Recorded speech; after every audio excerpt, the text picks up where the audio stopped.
Assalamualaikum warahmatullahi wabarakatuh. Alhamdulillahirabbil alamin. Asyhadu an la ilaha illallah wa asyhadu anna Muhammadar Rasulullah. Allahumma shalli ala sayidina Muhammad wa ala ali sayidina Muhammad. Alhamdulillah, pada kesempatan kali ini kami dari kelompok 9 akan mempresentasikan hasil diskusi kami untuk melengkapi ujian akhir semester dari mata kuliah akuntansi keuangan menengah yang bertemakan neraca lajur. Selanjutnya, di sini ada anggota kelompok dari kelompok 9. Yang pertama yaitu saya sendiri, nama saya Riyad Fakhira El Shifa.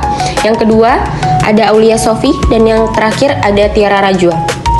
Selanjutnya, ini ada daftar isi, yang mana dari daftar isi ini yang akan kami presentasikan. Yang pertama ada definisi dan tujuan pembuatan neraca lajur, dan yang kedua kelebihan dan keterbatasan neraca lajur. Yang ketiga ada proses penyusunan neraca lajur, dan yang terakhir ada proses laporan keuangan dari neraca lajur. Definisi neraca lajur. Neraca lajur adalah suatu kertas berkolom-kolom atau berlajur-lajur yang dirancang untuk menghimpun semua data akuntansi yang dibutuhkan pada saat perusahaan akan menyusun laporan-laporan keuangan dengan cara sistematis. Neraca lajur disebut juga sebagai kertas kerja yang digunakan sebagai alat pembantu dalam menyusun laporan keuangan. Selanjutnya ada tujuan neraca lajur. Yang pertama, untuk memudahkan penyusunan laporan keuangan. Yang kedua, untuk menggolongkan dan meringkas informasi dari neraca saldo dan data penyesuaian sehingga merupakan persiapan sebelum disusun laporan keuangan formal. Dan yang terakhir, untuk mempermudah menemukan kesalahan yang mungkin dilakukan dalam membuat jurnal penyesuaian. Selanjutnya ada kelebihan dan keterbatasan neraca lajur. Kelebihan yang pertama adalah mempermudah proses penyusunan laporan. Yang kedua, semua akun terkumpul dalam satu tabel. Yang ketiga, membantu mengecek kesalahan sebelum laporan formal disusun. Keterbatasan yang pertama adalah bukan laporan resmi, jadi tidak boleh dipublikasikan. Yang kedua, hanya digunakan untuk kepentingan internal. Dan yang terakhir, jika akuntan salah saat menyusun, laporan keuangan tetap bisa salah. Selanjutnya, proses penyusunan neraca lajur. Penyusunan neraca saldo merupakan kelanjutan dari pembuatan kertas kerja untuk menentukan neraca saldo setelah disesuaikan. Kemudian data neraca saldo akan dibagi dua, yaitu untuk dicantumkan dalam neraca dan dicantumkan dalam laba rugi. Pembuatan neraca lajur diakhiri dengan menentukan saldo laba atau rugi yang akan menjadi penyeimbang neraca lajur. Selanjutnya adalah gambar tabel neraca lajur. Pada bagian atas neraca lajur, hendaknya dituliskan nama perusahaan, tulisan neraca lajur, dan tahun periode neraca lajur. Neraca lajur terdiri dari 5 kolom yang terdiri dari neraca saldo, penyesuaian, neraca saldo setelah disesuaikan, laporan laba rugi, dan neraca, yang pada masing-masing kolom tersebut terdiri dari debit dan kredit. Selanjutnya adalah tahapan prosedur menyusun neraca lajur. Yang pertama, memasukkan saldo-saldo akun buku besar ke dalam kolom neraca saldo pada formulir neraca lajur. Yang kedua, memasukkan ayat-ayat jurnal penyesuaian ke dalam kolom penyesuaian. Yang ketiga, mengisi kolom-kolom neraca saldo setelah disesuaikan. Yang keempat, memindahkan jumlah-jumlah di dalam kolom-kolom neraca saldo setelah disesuaikan ke dalam kolom-kolom laba rugi atau kolom-kolom neraca. Yang kelima, menjumlahkan kolom-kolom laba rugi dan kolom-kolom neraca, memasukkan angka laba bersih atau rugi bersih sebagai angka pengimbang ke dalam kedua pasang kolom di atas, dan sekali lagi menjumlahkan kolom-kolom tersebut. Slide yang saat ini ditampilkan ini ada satu tabel contoh neraca saldo per 31 Desember tahun 2010, di mana di sini ada nama-nama akunnya dan juga ada saldo antara debit dan juga kredit. Next, kita masuk ke slide berikutnya. Di sini ada langkah dan tabel, di mana langkah-langkah ini adalah terusan dari slide sebelumnya.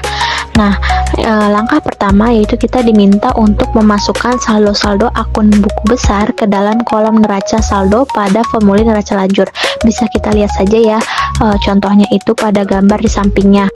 Next, di slide berikutnya atau langkah yang kedua yaitu kita diminta untuk memasukkan ayat-ayat jurnal penyesuaian dalam kolom penyesuaian.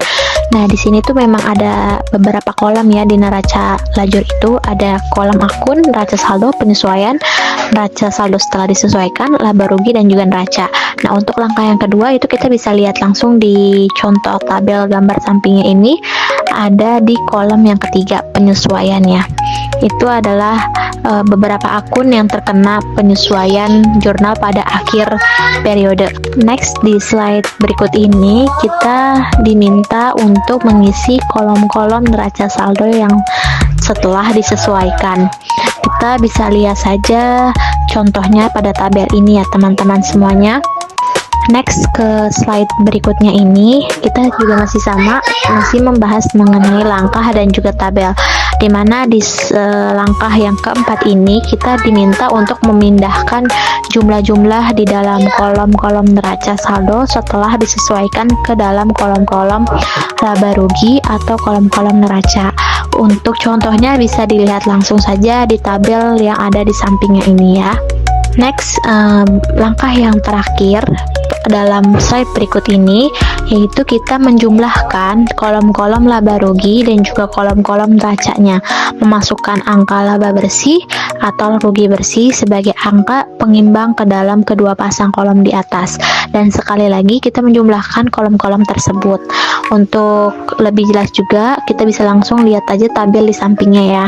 Next, kita masuk ke slide yaitu penyusunan laporan keuangan dari neraca lajur. Nah, di sini neraca lajur ini digunakan memang untuk mempermudah dalam penyusunan laporan keuangan, di mana laporan laba rugi dan juga neraca diambil datanya dari kolom laba rugi serta neraca yang tercantum atau ada pada kolom neraca lajur yang sudah dibuat sebelumnya.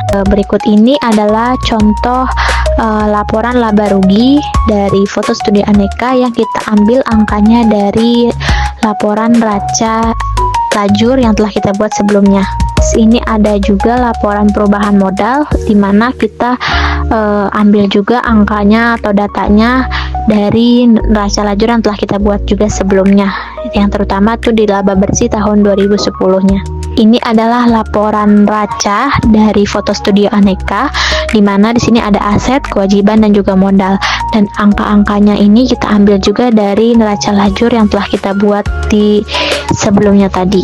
Next, di slide yang terakhir ini adalah slide penutup dari presentasi kelompok kami, di mana di slide ini adalah kesimpulan. Dan kami bertiga menyimpulkan bahwa neraca lajur ini menunjukkan bahwa pencatatan sudah seimbang antara debit dan juga kredit. Dari laporan ini dapat diketahui posisi keuangan perusahaan serta hasil usahanya, yaitu laba atau rugi. Nah, pada periode berjalan, sehingga siap dijadikan dasar penyusunan laporan keuangan secara resmi. Mungkin cukup sekian presentasi dari kelompok kami. Semoga video ini bermanfaat bagi yang mendengarkan dan juga menonton. Kurang lebihnya mohon maaf. Wabillahi taufiq wal hidayah. Wassalamualaikum warahmatullahi wabarakatuh.